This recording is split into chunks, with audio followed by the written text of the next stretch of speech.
नमस्कार साथियों, स्वागत है आपका अपने फेवरेट यूट्यूब चैनल एग्ज़ाम बाद रोजगार में। तो साथियों, आज हम लोग कराने वाले हैं CRPF SCM एंड SI का पेपर, जो कि ऑल शिफ्ट में आपका पूछे जाने की संभावना है। ये जो पेपर मैं कराने वाला हूँ ऑल शिफ्ट में आप सबके पूछा जाएगा और आपका पेपर कब है 27 फरवरी सन 2023 को।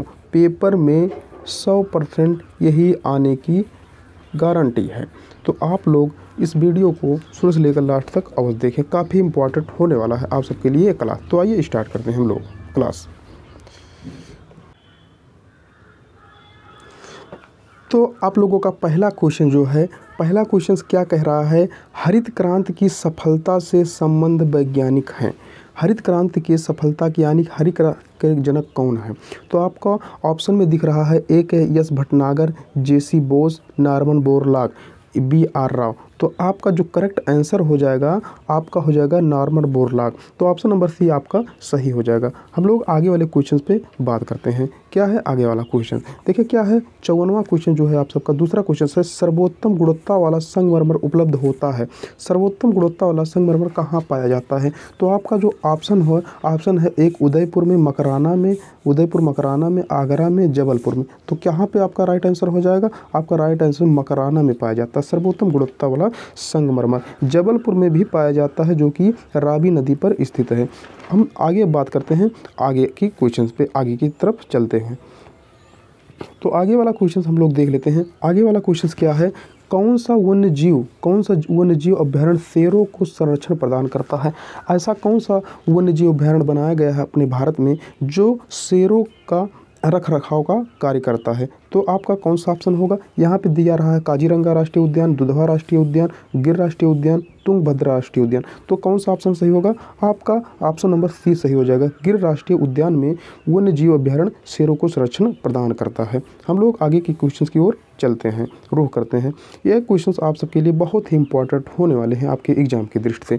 तो अगला क्वेश्चन जो है क्या है, Pitt's India act. Pitt's India act के अंतर्गत निम्न में से किसे स्थापित किया गया है?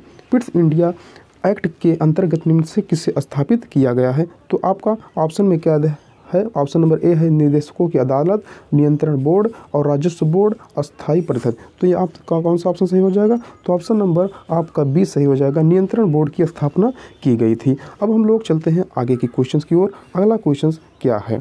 अगला क्वेश्चन सब देख लेते हैं हम लोग। क्या है, भारत में पहली बार सन 1853 में किस स्थान से रेल यात्रा प्रारंभ हुई थी? जो कि बहुत ही इम्पोर्टेंट क्वेश्चन है आप सबके एग्जाम की दृष्टि से। तो आपका क्या आंसर हो जाएगा? यहाँ पे ऑप्शन में देखते हैं क्या है। पहला है कोलकाता, दूसरा है बम्बई, मुंबई, तीसरा है मद्रास और चौथा है गोवा। तो आपका ऑप्शन नंबर बी सही हो जाएगा। बम्बई से शुरुआत हुई थी। भारत में पहली रेल यात्रा की प्रारंभ बम्बई से 1853 ईस्वी में ही हुई थी। हम आगे की क्वेश्चंस की ओर बढ़ लेते हैं कि अगला वाला क्वेश्चंस क्या है। आगे के क्वेश्चंस को देखेंगे हम लोग। गांधी जी ने किस आंदोलन का समर्थन किया था? तो गांधी जी ने किस आंदोलन का समर्थन किया था? इसमें ऑप्शन नंबर ए है अस्पृश्यता, दूसरा है वर्ण व्यवस्था, तीसरा है हिंदू और मुसलमानों के बीच एकता की कमी और चौथा ऑप्शन जो है गृह युद्ध। तो आपका कौन सा ऑप्शन इसमें सही हो जाएगा? तो ऑप्शन नंबर ए आपका सही हो जाएगा, अस्पृश्यता। यानी कि गांधी जी अस्पृश्यता को एक अपराध के रूप में मानते थे और ये लोगों के हनन के रूप में इसे स्वीकार किया, इसलिए इन्होंने इसका समर्थन नहीं किया। मतलब गांधी जी ने आंदोलन का समर्थन किया था कि ऐसे कानून जो है समाप्त होने चाहिए, अस्पृश्यता जो है मानव को विकसित नहीं होने देता है। अब हम लोग चलते हैं आगे वाले क्वेश्चंस की ओर।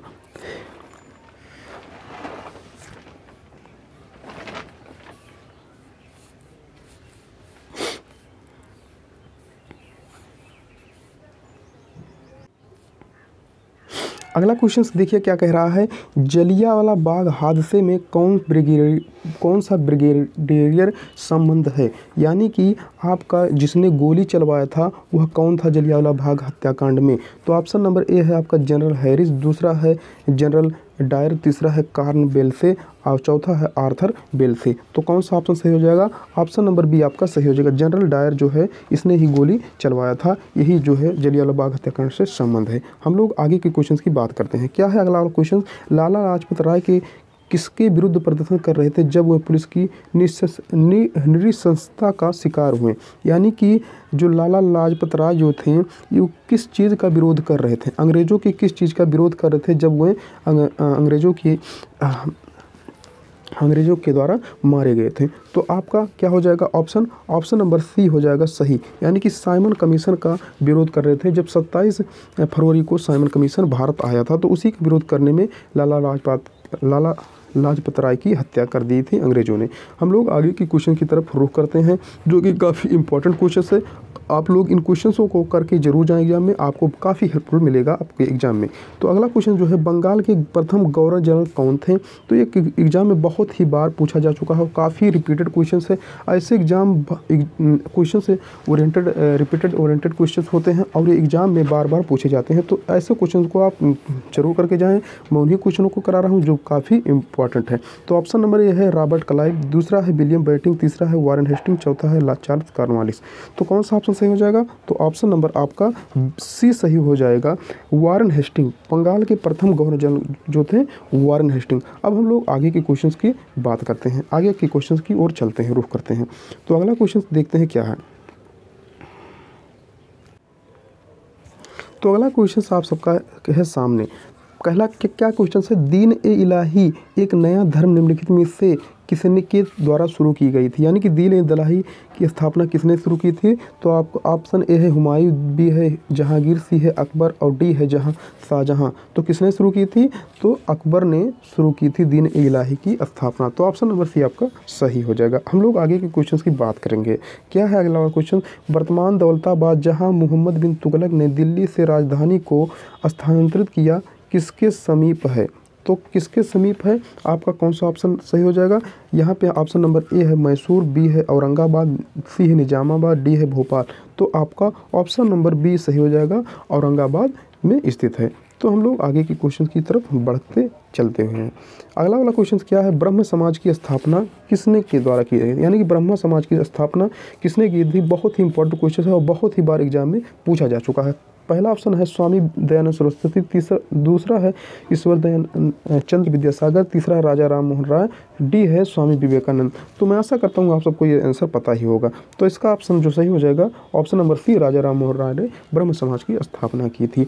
हम लोग आगे की तरफ रुख करते हैं। आगे के क्वेश्चन क्या है, आगे के क्वेश्चन हम लोग देख सकते हैं। क्या है, द्विदा नाम की रानी ने भारत के किस भाग पर 1980 से 1003 तक शासन किया था? तो यहाँ पे आपका जो है कौन सा ऑप्शन सही हो जाएगा? आपका ऑप्शन नंबर पहला है अवध, बी है कश्मीर, सी है सिंध और डी है बंगाल। तो आपका ऑप्शन नंबर बी सही हो जाएगा, यानी कि कश्मीर पर शासन किया था। ऑप्शन नंबर बी आपका सही हो जाएगा। हम लोग आगे के क्वेश्चन पे चलते हैं। आगे का क्वेश्चन जो है क्या है, राष्ट्रपति की मृत्यु होने पर इस्तीफा देने पर राष्ट्रपति कार्यकाल के कार्यभार का पालन उपराष्ट्रपति कब तक करेंगे? तो कब तक करेंगे? आप लोग इसमें क्या ऑप्शन दे रहा है, पहले ऑप्शन के अनुसार ही विकल्प का चयन करना है। ऑप्शन नंबर ए है उर्वरित हुए कार्यकाल तक, बी है अधिकतम 1 वर्ष की अवधि तक, सी है अधिकतम 6 महीने की अवधि तक, डी है अधिकतम 4 महीने की अवधि तक। तो आपका ऑप्शन नंबर सी आपका राइट हो जाए, अधिकतम 6 महीने की अवधि तक उपराष्ट्रपति कार्यभार संभालेंगे। तो हम लोग आगे के क्वेश्चन की तरफ बढ़ चलते हैं। अगला वाला क्वेश्चन क्या है? अगला क्वेश्चन क्या है, निम्नलिखित में से कौन सा विधेयक राज्यसभा में पहले प्रस्तुत नहीं किया जा सकता है? कौन सा विधेयक है जो राज्यसभा में प्रस्तुत नहीं किया जा सकता है? पहला ऑप्शन है आप सबके सामने धन विधेयक, दूसरा है उच्चतम न्यायालय या राज्य न्यायालय पालिका के अधिकारों से संबंधित विधेयक, तीसरा है युद्ध अथवा ब्रह्म आक्रमण के कारण उत्पन्न आपातकालीन स्थिति घोषणा करने वाला विधेयक, डी है राज्य को आपात नियमों के अधीन लेने वाला विधेयक। तो आपका ऑप्शन नंबर ए सही हो जाएगा, जो कि है धन विधेयक। तो धन विधेयक क्या है, जो कि लोकसभा में ही सिर्फ प्रस्तुत किया जाता है, राज्यसभा में इसे प्रस्तुत नहीं किया जा सकता है। अब हम लोग चलते हैं आगे वाले क्वेश्चन पे। आगे वाला क्वेश्चन क्या है, तो अगला वाला क्वेश्चन क्या है, वर्ग रहित समाज की संकल्पना किसने दी थी? वर्ग रहित समाज की संकल्पना किसने दी थी? तो पहला ऑप्शन आप सबका है कार्ल मार्क्स, दूसरा है लेनिन, तीसरा है जॉन रस्किन, चौथा है एडम स्मिथ। तो किसने दी थी? आपका पहला ऑप्शन सही हो जाएगा, कार्ल मार्क्स ने की थी और गृह समाज की संकल्पना दी थी। अब हम लोग आगे के क्वेश्चन पे चलते हैं। आगे वाला क्वेश्चन देखते हैं क्या है। आगे वाला जो क्वेश्चन है, वित्त आयोग की स्थापना किसके द्वारा होती है। वित्त आयोग की जो स्थापना होती है कौन करता है। और जो पहला ऑप्शन आप सबका है प्रधानमंत्री, दूसरा है राष्ट्रपति, सी है वित्त मंत्रालय, डी है योजना आयोग। तो वित्त मंत्रालय की जो स्थापना करता है आपका ऑप्शन नंबर बी सही हो जाएगा। राष्ट्रपति ही वित्त आयोग की स्थापना करते हैं।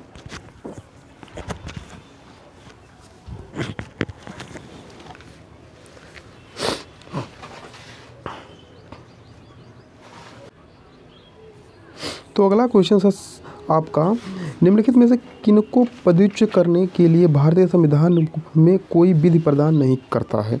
तो किसको पदच्युत करने के लिए भारतीय संविधान कोई विधि प्रदान नहीं करता है। तो यहाँ पे पहला ऑप्शन देख रहे हैं राष्ट्रपति है, दूसरा है उपराष्ट्रपति, तीसरा है उच्चतम न्यायालय के न्यायाधीश, चौथा है राज्यपाल। तो आपका कौन सा ऑप्शन यहाँ पे सही होगा। तो ऑप्शन नंबर डी आपका सही हो जाएगा, राज्यपाल ही होगा आपका यहाँ पे ऑप्शन नंबर डी सही हो जाएगा। अब हम लोग आगे के क्वेश्चन की तरफ बढ़ चलते हैं। आगे का क्वेश्चन जो है क्या है। आगे का क्वेश्चन कह रहा है, निम्नलिखित में से कौन सा एक राजकोषीय नीति का यंत्र नहीं है। निम्नलिखित में कौन सा एक राजकोषीय नीति का यंत्र नहीं है। तो आपका ऑप्शन नंबर है कराधान, दूसरा है जन व्यय, तीसरा है लोक ऋण, चौथा है क्रेडिट राशिंग। तो आपका कौन सा ऑप्शन सही हो जाएगा। आपका ऑप्शन नंबर 4 सही हो जाएगा। क्रेडिट राशिंग जो है एक राजकोषीय नीति का यंत्र नहीं है। बाकी कराधान, जन व्यय और लोक यंत्र ये सब राजकोषीय नीति यंत्र हैं। अब हम लोग आगे के क्वेश्चन की तरफ बढ़ चलते हैं। क्या है कोई क्वेश्चन देख लेते हैं। आगे का क्वेश्चन है, स्वरूप में अप्रत्यक्ष होते हैं। स्वरूप में अप्रत्यक्ष होते हैं तो कौन सा ऑप्शन है। पहला है ह्रासमान आरोही, दूसरा है क्रम ह्रासमान, तीसरा है क्रम वर्धमान, चौथा है समानुपातिक। तो कौन सा ऑप्शन हो जाएगा। ऑप्शन नंबर सी आपका क्रम वर्धमान ही सही हो जाएगा। अब हम लोग आगे के क्वेश्चंस की तरफ चलते हैं। आगे का क्वेश्चन जो है क्या है, राष्ट्रीय पढ़ लेते हैं क्या है। राष्ट्रीय संदर्भ में निम्नलिखित में से क्या बृहद दृष्टिकोण को दर्शाता है। क्या बृहद दृष्टिकोण को दर्शाता है। तो ऑप्शन नंबर ए है बाटा शू कंपनी का विक्रय, बी है भारत में मुद्रास्फीति, यू है सी है यूके के आमों का निर्यात, डी है रेलवे आय। तो कौन सा हो जाएगा। और ऑप्शन नंबर सी आपका सही हो जाएगा, यूके के आमों का निर्यात। तो कौन सा ऑप्शन है यहाँ पे ऑप्शन नंबर बी सही हो जाएगा, भारत में मुद्रास्फीति। क्या है 73 का बी ऑप्शन सही हो जाएगा। भारत में मुद्रास्फीति ही बृहद कोण दर्शाता है। अब हम लोग आगे के क्वेश्चंस की तरफ बढ़ चलते हैं। आगे का क्वेश्चन क्या है, जब किसी वस्तु का उत्पादन 1 यूनिट बढ़ जाता है तो कुल लागत में होने वाला योग क्या कहलाता है। जब किसी वस्तु के उत्पादन में 1 यूनिट बढ़ जाता है तब लागत में होने वाला योग क्या कहलाता है। तो यहाँ पे आपका ऑप्शन नंबर ए है औसत लागत, बी है सीमांत लागत, सी है कुल लागत, डी है निहित लागत। तो आपका कौन सा हो जाएगा। तो यहाँ पे ऑप्शन नंबर बी आपका सही हो जाएगा, सीमांत लागत उसको हम लोग बोलते हैं। अब हम लोग आगे के क्वेश्चन की तरफ बढ़ते हैं। आगे का क्वेश्चन क्या है, यहाँ पे देखिए जीडीपी प्रत्यक्ष अप्रत्यक्ष कर प्लस अनुदान, जीडीपी को अगर मिला देंगे तो क्या हो जाएगा, यानी कि ग्रॉस डोमेस्टिक प्रोडक्ट बराबर जो है अप्रत्यक्ष कर प्लस अनुदान। तो यहाँ पे ऑप्शन नंबर बी है क्या है, उत्पादन लागत पर एनएनपी, उत्पादन लागत पर जीडीपी, जीएनपी व्यक्तिगत आय। तो कौन सा ऑप्शन यहाँ पे सही हो जाएगा आपका। तो ऑप्शन नंबर बी सही हो जाएगा, उत्पादन लागत पर जीडीपी। तो अब हम लोग आगे के क्वेश्चन की तरफ बढ़ते हैं। मैं आशा करता हूँ आप सबको ये क्वेश्चंस काफ़ी अच्छे लग रहे होंगे और जो कि आपके एग्ज़ाम के लिए काफ़ी महत्वपूर्ण हैं। अब हम लोग आगे के क्वेश्चंस की तरफ बढ़ते हैं। क्या है अगला क्वेश्चन, श्वेत प्रकाश कितने रंगों का मिश्रण होता है। तो श्वेत प्रकाश कितने रंगों का मिश्रण होता है। श्वेत प्रकाश पहला है ऑप्शन 4, बी है 5, सी है 6, डी है 7। तो यहाँ पे कौन सा ऑप्शन सही हो जाएगा आपका 7, यानी कि 7 रंगी इंद्रधनुष में जितने भी रंग पाए जाते हैं वो श्वेत प्रकाश के रंगों का ही भाग होते हैं। तो 7 प्रकार के होते हैं, मिश्रण से बने होते हैं श्वेत प्रकाश। अब हम लोग आगे के क्वेश्चन की तरफ बढ़ते हैं। अगला क्वेश्चन क्या है, आर्द्रता का मापन किसके द्वारा किया जाता है। आर्द्रता का मापन किसके द्वारा किया जाता है। ऑप्शन है हाइड्रोमीटर, बी है हाइग्रोमीटर, सी है पायरोमीटर और डी है लैक्टोमीटर। तो यहाँ पे आर्द्रता का मापन किसके द्वारा किया जाता है। तो आपका ऑप्शन नंबर बी सही हो जाएगा, हाइग्रोमीटर के द्वारा ही आर्द्रता का मापन किया जाता है। अब हम लोग आगे के क्वेश्चन की तरफ बढ़ते हैं। आगे का क्वेश्चन क्या कहता है? अगला क्वेश्चन आइए पढ़ लेते हैं। क्या है? रेडान किस तत्व का रासायनिक चिन्ह है? आर्यन जो है किस रासायनिक तत्व का चिन्ह है? ये जो आर्यन है किस रासायनिक तत्व का चिन्ह है? तो किसका चिन्ह है? तो आप सबको पता होगा ये रेडान है, रासायनिक सूत्र इसी को जो का रासायनिक नाम है रेडान। अब हम लोग आगे के क्वेश्चन की तरफ बढ़ते हैं। क्या है अगला क्वेश्चन? अगला क्वेश्चन है निम्न में से कौन सा एक ठोस स्नेहक है? तो इसमें से कौन सा एक ठोस स्नेहक है? तो ऑप्शन नंबर आपका ए है इंडियम, जो बी है जर्मेनियम, सी है गंधक और डी है ग्रेफाइट। तो आपका कौन सा ऑप्शन सही हो जाएगा? ऑप्शन नंबर डी आपका सही हो जाएगा। ये जो ठोस स्नेहक है ग्रेफाइट, आपका ऑप्शन नंबर डी ई सही हो जाएगा। अब हम लोग आगे की क्वेश्चन की तरफ बढ़ते हैं। तो अगला क्वेश्चन क्या है? निम्नलिखित में से कौन सा एक रेशेदार प्रोटीन है? रेशेदार प्रोटीन है, इसमें से कौन सा ऑप्शन होगा? आपका पहला ऑप्शन है हीमोग्लोबिन, सी है, बी है एल्बुमिन, सी है केराटिन, डी है एंजाइम। तो कौन सा ऑप्शन सही हो जाएगा? तो आपका ऑप्शन नंबर सी सही हो जाएगा। केराटिन एक रेशेदार प्रोटीन है, या प्रोटीन बाल, नाखूनों, सींग, ऊन इत्यादि में पाया जाता है। अब हम लोग आगे के क्वेश्चन पे बढ़ते हैं। किस नगर में 2 रेलवे जोन का मुख्यालय है? किस नगर में 2 रेलवे जोन का मुख्यालय है? तो ऑप्शन नंबर क्या है? कोलकाता ए है, बी है मुंबई, सी है ए और बी दोनों में, डी में उपरोक्त में से कोई नहीं। तो किस में स्थित है? तो सी में, यानी कि कोलकाता और मुंबई दोनों में किस 2 रेलवे जोन का मुख्यालय स्थित है। तो मैं आशा करता हूँ आप सबको ये क्वेश्चंस काफ़ी अच्छे लगे होंगे और उम्मीद करता हूँ आपकी परीक्षा में ये क्वेश्चंस ज़रूर आएंगे और आप सब इन क्वेश्चनों को अटेम्प्ट करके भी आएंगे और अब की बार सिलेक्शन लेकर ही छोड़ेंगे। बस आज के लिए बस इतना ही। आप सबसे तब तक के लिए बाय। मिलते हैं नेक्स्ट टॉपिक के साथ, नेक्स्ट प्रैक्टिस सेट के साथ। धन्यवाद।